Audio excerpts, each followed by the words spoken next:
ngi leen di sant di leen gërëm di nuyu ñëpp ñi nga xam ne ni aussi ñi ngi ñuy dégg ci rajo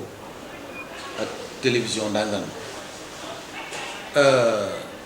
lii nga xam ne ni moonu fi dajale tey ci mairie Ndangaan ma di nekkoon conseil municipal bu ñu amoon mais waroon ci càmbar saytu li ñuy wax débat d'orientation budgétaire maanaam waxtaan woo xam ne nii nu ñuy nattee ak nu ñuy tëggee koom bi nga xam ne nii moom la mairie bi war a dunde at mi ñu dugg. beneen bi ci des di nekkoon compte administratif bi nag 2019 la moom mooy maanaam yorin bi nga xam ne ni moom la ñu defoon 2019 ñu ñëw wax ci koom lu ñu nattoon loo xam ne ni ñun ñoo ko amaloon suñu bopp ak ñi ñu doon gungeel li ñu indiloon ñu di ci bokkaat ak askan wi pour wax leen dërëm bu ne fu ñu ko dugal lanu yaakaaroon lan ca am ak lan moo tax amuñu ko donc loolu mooy compte administratif bi biñ koy def aussi préfet ak ñëpp ñi nga xam ne nii dañu dëkk ci gox bi ñëwoon nañu teew si maanaam mu am ay association yu bari yoo xam ne nii ñëw nañu teew si ci débat d'orientation bi ndax ab dëkk bu fekkee ne yàlla daf la ko dénk li tubaab di wax da ngay am approche inclusive maanaam lépp looy def da nga ciy boole nit ñi saw doxin aussi nekk doxin moo xam ne nii nit ñi dañuy am xalaat di ñëw di ca boole seen bopp donc loolu moo tax ñun bu ñu koy def dañuy invité ñëpp ñi nga xam ne nii ay association lañu maanaam association handicapé yi les organisations citoyennes yi nga xam ne nii ñu ngi ci biir dëkk bi ak képp kuy yëngu daal ci biir dëkk bi yaa xam mag la yaa xam ndaw nga yaa xam jigéen nga yaa xam góor nga waxtaan wi wax dëgg yàlla nekkoon waxtaan wu am solo parce que man jàpp naa ne lii nga xam ne nii moom lañ fi waxtaane tey ak li fi feeñ ci am xam-xam nekk fi ci ay ressources de qualité maanaam ay nit ñoo xam ne seen xam-xam dafa màcc ci yenn yi tey wax dëgg yàlla man bëgg naa ci loolu bëgg naa ci parce que bépp question maanaam laaj bu ñu laaj rek walla solo bu ñu yëkkati rek ñi nga xam ne ni seen xam-xam màcc nañ ci am na ay kàddu yu rafet yu ñu saafonte ak askan wi ñu seet aussi ay yoon yoo xam ne ni buñ ko xottee bu topp ko yàlla mën nañoo dimbali ba suñu commune waxuma ne day dina jiitu ci commune waaye deetul des ginnaaw desuñu sax ginnaaw ma sant leen bu baax a baax a baax a baax ndax wax dëgg yàlla ay doctorat ñoo xam ne seeni wàll ay docteur lañu ñii di ay professeur ñii di ay jàngalekat ñii aussi di ñoo xam ne ni la ñuy def ci wàllu liggéey dañ ci am xam-xam bu mat sëkk te loolu la am réew soxla boole ko ak i ndawam boole ko ak i magam boole ko ak i jigéenam boole ko ak i góoram pour mën a tabax loolu nag yàlla dimbali nañ ba tey ñoo ñëpp dajaloo nañ fi pour que li ñu doon def mën a mucc ayib dem nañ ci wàllu njàng mi dem ci ba dugg ci ba sori lool dem nañ ci wàllu paj mi dem ci ba dugg ci ba sori loolu sax wax dëgg yàlla dañuy sant ndax am nañu benn projet boo xam ne nii benn centre boo xam ne nii war nañ ko tabax délibéré war nañ ko ba noppi ministre bi wax nañu ne incha allah dinañu jox li nga xam ne nii mooy suñu BCI 100 millions yi nga xam ne nii moom moo war a tabax centre boobu. mu am yeneen tamit yoo xam ne nii dafa jëm ci wàllu industrie ak artisanat di wàllu gerte gi ñu war a transformer loolu tey ci suba ki may wax rek Fallou Sarr nga xam ne moom docteur la te mu nekk fële ci ITA dajale woon na ñëpp ñi nga xam ne dañuy yëngu ci wàllu gerte gi di def ak ñoom waxtaan lu jiitu sax ñuy def débat d'orientation bi maanaam mu mën leen a bijji ci li nga xam ne nii mooy agropole bi nga xam ne nii moom la ñu bëgg a samp Ndangaan ma te tey ñu ngi ci LBA yi fële ca hôtel Radisson pour jeexal wax jooju waxtaan mi nga xam ne nii moom lañ amoon doon ci càmbar ak saytu agropole centre boobu nga xam ne nii moom la ñu war a def si fii Ndangal waa APROSI yi aussi ñi nga xam ne nii ñoom ñoo ñu war a defal zone industrielle bi suñu waxtaan ak ñoom daanaka lu ci bëri sori na parce que defal nañ leen délibération yi fi mu toll nii li ci des mooy ñu ñëw rek commencé liggéey bi déjà noo ngi am mbégte pour xool sax li nga xam ne nii moom la moo am ci diggante APROSI diggante agropole yi parce que même seen fondation profonde yi commencé na ñëw di def test yi pour xam vraiment la qualité du sol je crois que loolu moom fu mu am ci projet yaakaar mën na taxaw beneen bi ci des di li nga xam ne nii moom moo ëpp ci li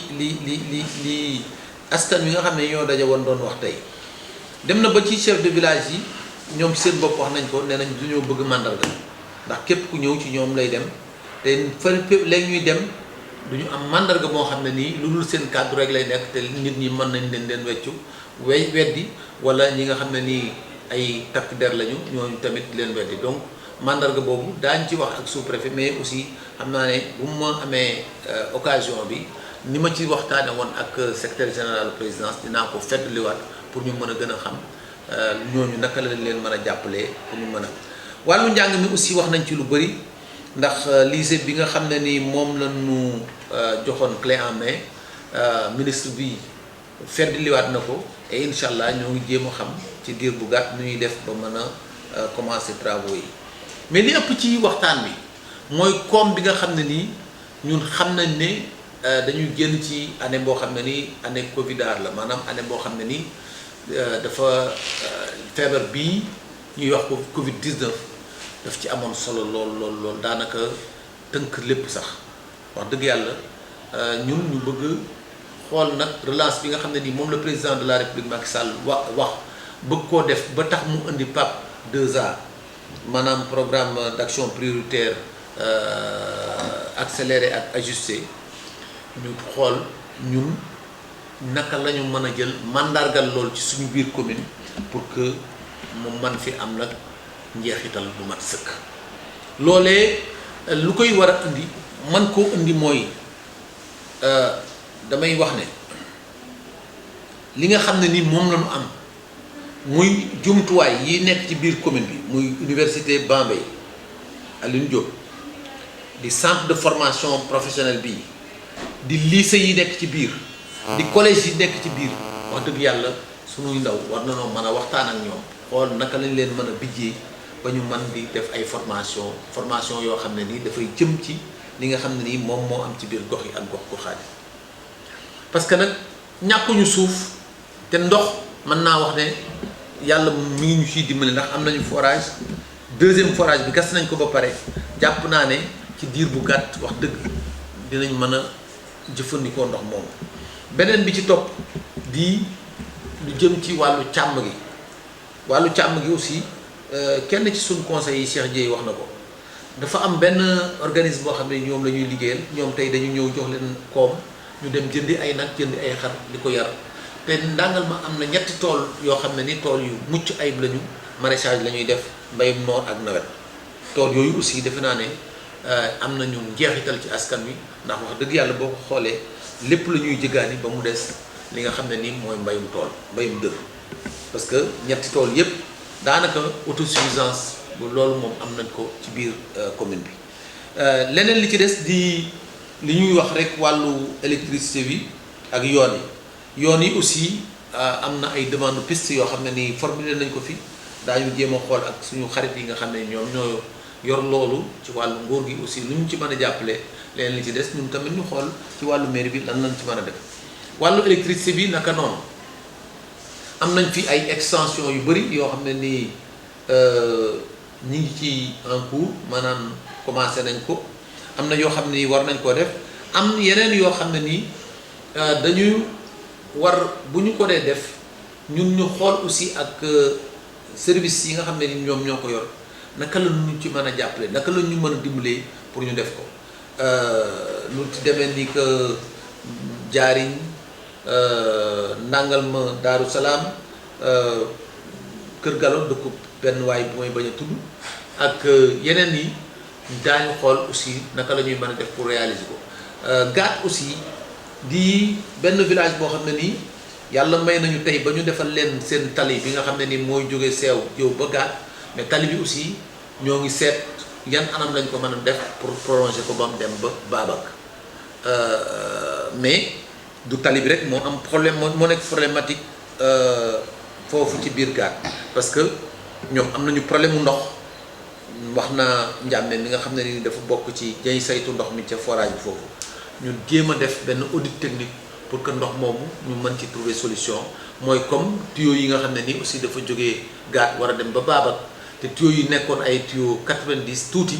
pour que dëkk bi mën a am ndox mu des dinañ xool aussi naka lañ koy mën a changer pour def leen ay filles 110 pour ñu mën a yóbbu ndox mi ba ndox mi doy foofu. am na daal yu bëri yoo xam ne nii waxtaan nañ ci càmbar ko saytu ko ba nga xam ne nii incha allah buñ ko tënkee ci suñu budget bi dina mucc ay investissement ak budget de fonctionnement budget d'investissement bi mooy li nga xam ne ni moom mooy jëm ci wàllu tabax mais budget de fonctionnement mooy li nga xam ne nii moom mooy jëm ci nu mairie bi di ak commune bi ñi nga xam ne ni ñooy liggéey fii ak liggéeyin bi nu muy doxee xaalis boobu dafa nekk xaalis boo xam ne ni dañ koy jële ci marché yi dañ koy jële ci publicité yi fii am dañ koy jële ci lépp loo xam ne ni koom la buy mën di dugg ci commune bi di jóge ci anam yooyu muy anam yu bari loolee boo ko xoolee dem nañ ci recouvrement presque 87%. loolu moo tax fonctionnement bi ak ginnaaw feebar bi ak li muy metti nga xam ne économie réew yëpp la laal nangal moom suñu am problème mu fay suñuy salaire ci mairie bi yenn yi nga xam ne nii aussi dañ ko doon jàppale amuñu ci benn gëllankoose lépp lañ matal donc loolu def nañ ko maintenant am na ci wàll bi benn boo xam ne nii par exemple amul loolu damay wax ne li tax amul parce que bu fekkee ne dañuy xool boo xoolee budget maanaam ressource bi ëpp ci ñun ñu doon ko waroon koo am te xayma woon ko mooy ressource bi waroon a génne ci lotissement yi maanaam nit jaay ñu fay droit de bornage loolu man dama koy wax fii lu leer ñun bi ñu ëgsee dafa am loo amoon xam ne dafa amoon ci suuf si loolu nag ñoo ngi koy càmbar ak saytu ak ñi nga xam ne nii ñoom na ci seen xam-xam màcc muy waa CADAS ñëw nañu fi ba defal ñu ay relevé par drone waa urbanisme ñoo ngi liggéey ak ñoom ANAT bi nga xam ne ni moom moo yor PNDR DTA bi ñoo ngi liggéey ak moom et que incha allah mois de janvier la ñu dig pour ñëw lijjantil ñu loolu lépp ba mu ne cooy ñu door a mën a dem donc loolu aussi li ci doon rëq-rëq daañu ko jubanti ba nga xam ne nii xëy na budget yi ñëw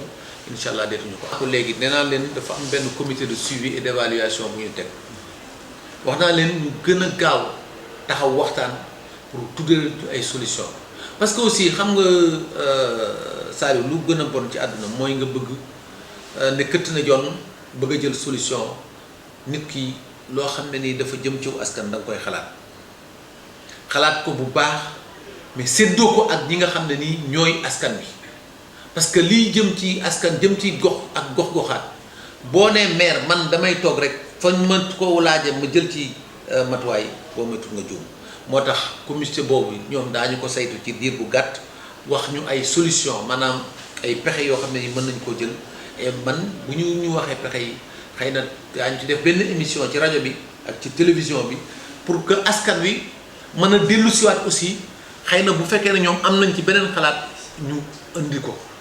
bu ko defee ñu jël wala ba mu mucc ayib parce que aw askan boo leen di jiitu bul jël seen kàddu bul jël seen man-man delloo leen seen kàddu delloo leen seen man-man. centre de formation bi aussi damay wax ne nit ñi mënuñu lu dul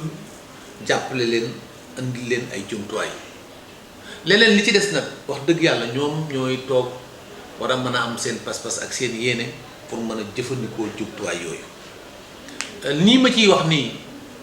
yow li wax nga ko léegi nee nga li ngay wax fépp lay dem ci biir gox bi ak gox-goxaat yi jël sax sunu gox yi nga xam ne nii mooy département Bambey donc maa ngi woo ndaw yi yépp ñu def centre de formation bi seen moomeel maa ngi woo ndaw ñi yëpp ñu jël lycée bii nga xam ne nii lycée yi nga xam ne nii ak université bi ñu def ko seen moomeel parce que ndaw tàggat lañ ci xam te bu fekkee ne indi nañ la ay jumtuwaay pour nga tàggat sa bopp wax dëgg yàlla bul xaar ñu woo la pour nga dem ci.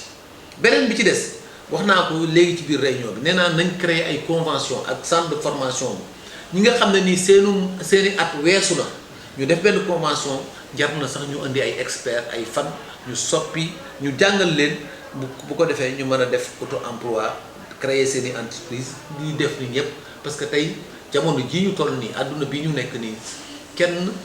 amatul gàllankoor ne wu yooyu jànguma ay classe d'alphabétisation maa ngi wax ak ki nga xam ne ni moom moo yor fànn woowu aussi incha allah daañu fi am au moins bu doon benn classe d'alphabétisation la ñi nga xam ne nii jànguñu ñu mën a dem ñoom tamit di fa nafar pour mën a ubbi seenum xel ci lu jëm ci wàllu entrepreneuriat. li nga ma laaj du doy waar la ndax en fait rajo Ndangal Mas dañ koy wax rajo communautaire mais du rajo communautaire rajo associative la aussi donc lu doy waar la mais dinañu xool yan anam lañ mën a def pour jàppale leen parce que liggéey bi ngeen di liggéey bu am solo la ndax man fi may waxee nii tey mu mën a àgg ci biir këru jàmbur war naa mën a natt pour sama waxin war naa mën a tax ma jubbanti samay wax waaye war naa mën a taxit ña nga xam ne ni ñooy dégg lii ñun ñëpp ñu ànd xam ne lii askan wi ñun ñëpp lay sunu njariñ donc lépp loo xam ne ni daf ci war a am muy rajo bi muy télévision bi pour luy jàppale askan wi maanaam ci tàggat ndaw ñi ci tàggat mag ñi defe naa ñun ñëpp war nañ ko mën a xalaat pour di leen jàppale aussi pour que ngeen gën a mën a nekk ci ay conditions yoo xam ne ni xëy na day mucc ayib pour que liggéey bi ngeen def mën a nekk liggéey bu ñoom liggéey boobu maa ngi leen ciy sant di leen gërëm parce que déjà lii rek wax dëgg yàlla damay wax ne mbëgte la def réunion bu toll nii après nga am rajo ak télévision bu ñëw toog di la laaj njeexitalu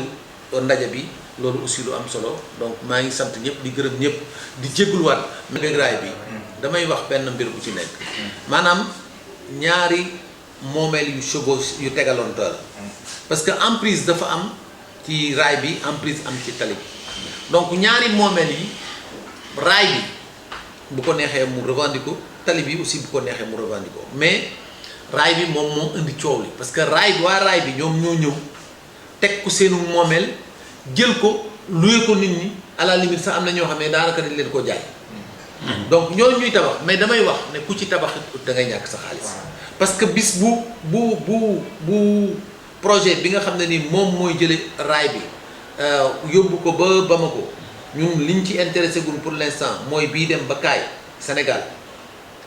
bis bu commencé raay bi jëlaat li mu moom képp ku fa tabaxoon nañ ko toj képp ku fa def loo xam ne noonu dinañ ko dindi li nga xam ne nii moom moo jëm ci tali bi te ñun bi suñu moomeel nekk ci en tout cas commune bi dina jël ay responsabilités def li nga xam ne nii moom la war a def leneen li ci des nag yoon am na fi ndàngal ma lu jiitu maire bi am na ay chef de village am ay chef de quartier am sous-préfet bi nga xam ne mooy autorité administrative locale bi am préfet de Bambey ñoom ñëpp incha allah daañu jokkoo ak ñoom ñu saytu loolu càmbar ko boole ko ak directeur bi nga xam ne ni moom la ñu dénk tey wàllu chemin de fer ak ministre bi aussi ministre yi daañu ci wax ak ñoom xool ba xam yan solution lañ mën a tey indi ci loolu parce que nag wax dëgg yàlla ñun dañoo bëgg suñu dëkk bi nekk dëkk boo xam ne nii day mucc ayib man damay wax ne ndàngal ma il faut que ñu loolu ci nasaraan li nasaraan di wax naan une ville durable ñu jéem ko def parce que ce n'est pas gratuit du neen may dem di wut ay coopération di indi ay lampes yoo xam ne nii ay lampadaires solaires la pour wàññi électrification bi ak consommation bi nga xam ne nii mën na indi ak yàq ci askan wi maanaam ci seen tawat donc loolu aussi dama bëgg ñun ñëpp gis ngeen ko suñu convention yi ak coopération bi ñu am ak UGC ñu ngi nii di ñu dimbali pour que mbalit bañatee taxawaal ci dëkk bi loolu lépp ñu ko dee def dama bëgg ñu xam ne ak cet problème mu santé publique la donc ñun ñëpp nañuy raxas suñuy loxo fi may tëje mooy lii li taxoon ma dindi ko dama doon dem nekk ak yéen ci interview waaye bu interview bi jeexee dama koy dugalaat parce que distanciation bii nga xam ne moom lañu am mënul bu ma génnee ci biir askan wi am ko donc may woow askanu ndàngal ma ak li ko wër ak Sénégal gépp mën naa wax sax àdduna gépp nañu respecter mesures barrières yi li nga xam ne nii moom lañu kër docteur di digal nañ ko respecter parce que feebar bi mi ngi fi de demoon nañ ba mu nekk ñett tey bërki démb mi ngi woon ci juróom-benn fukk ak juróom-benn démb mi ngi ci ñeent fukk ak ñeent tey mi ngi ci juróom-ñett fukk wolof dafay wax ne fagaru moo gën di faju donc nañ fagaru di respecter mesures barrières yi di raxas suñuy loxo ak laal gel pour di rey lépp loo xam ne nii microbe la ci suñuy loxo maa ngi leen di sant leen gërëm jërë ngeen jëf